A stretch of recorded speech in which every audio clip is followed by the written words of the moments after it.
What up, crew? It is Magic Monday, and I have a great quote for you. It's by Babe Ruth. It says, "Never let the fear of striking out keep you from playing the game." You know, I really feel like these quotes would be better at the end. What up, crew? Today I'm going to be sharing with you a mind-blowing trick that happens right in the spectator's hands. So, let's do it. Alright guys, so check this out. Bam, got this deck right here.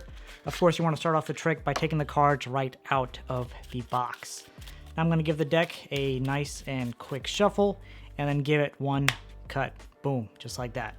I'm going to have a spectator now go ahead and select a card out.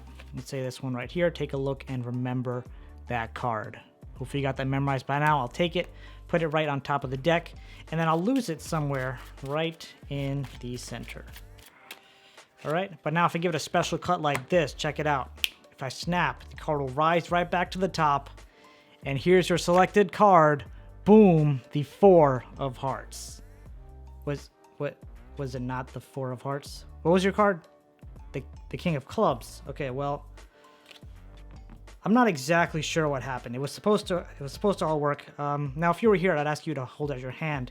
But since you're not here, I'm going to take this card instead, and I'll put it in this box. And you can see I'm clearly putting it inside this box because, you know, the back is just empty. All right, so I'll put it right in this box, and I'll leave it right here.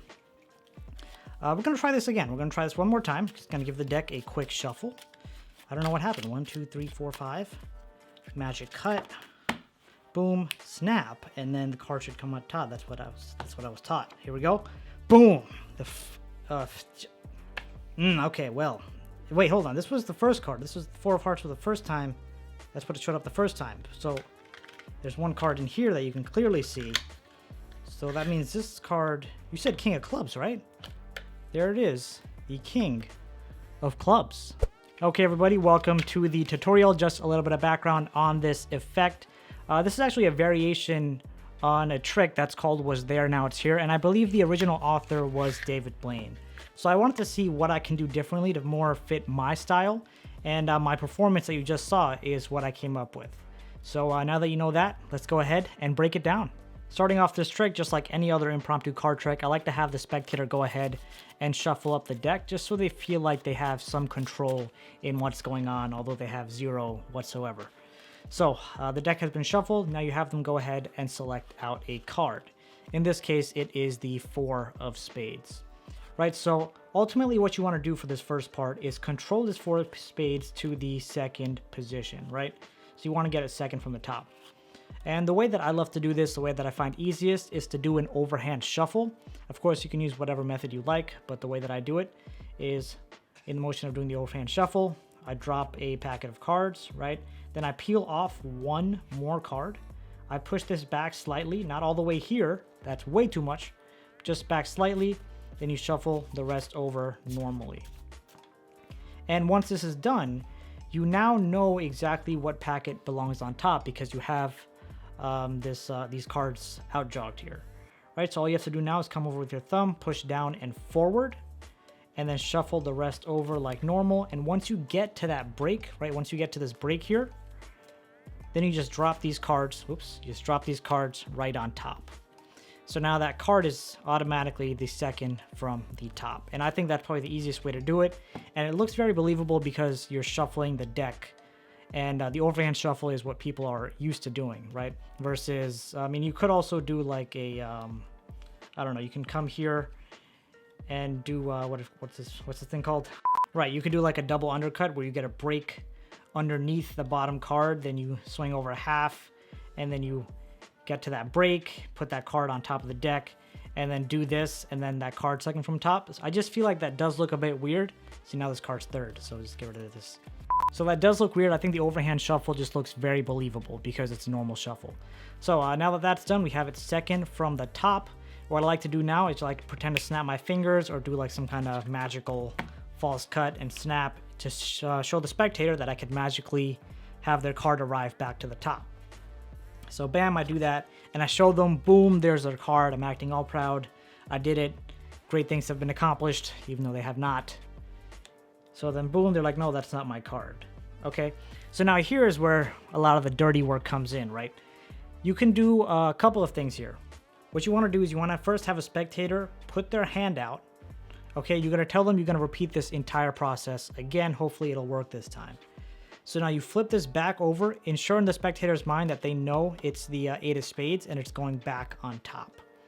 Right, so one thing you can do, or at least what you want to do now, is get this second card into the spectator's hand. So the thing I find easiest is just to do a second deal, because I'm very comfortable doing second deals. Either you could do a second deal or you can do a top change. Right now, I'm not as comfortable doing the top change as a second deal. That's why I go with the second deal. But whatever method you prefer, once you tell the spectator, oh, this is not your card, either now you could turn it around. And the great thing about a top change is that you're not putting this card back on the deck, because sometimes that does look a bit weird.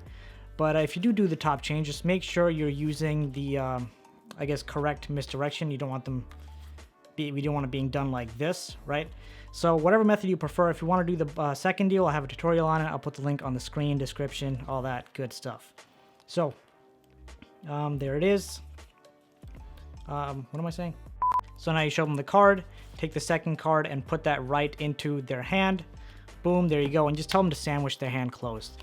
And the reason we're doing this is because we want to maximize that spectator interaction, because now they feel like they're in control. If they feel like they're in control and they still get fooled, that's what gets you the best reactions. Of course, you can also put it inside a tuck case like I did in performance, but the more the spectator interacts, the better.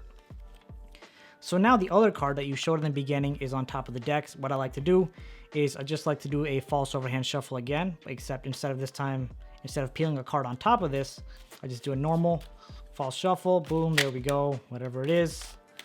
And that card is, this is not it. There we go, there's the 8 of spades. And now you do your false fancy cut, whatever it is, snap.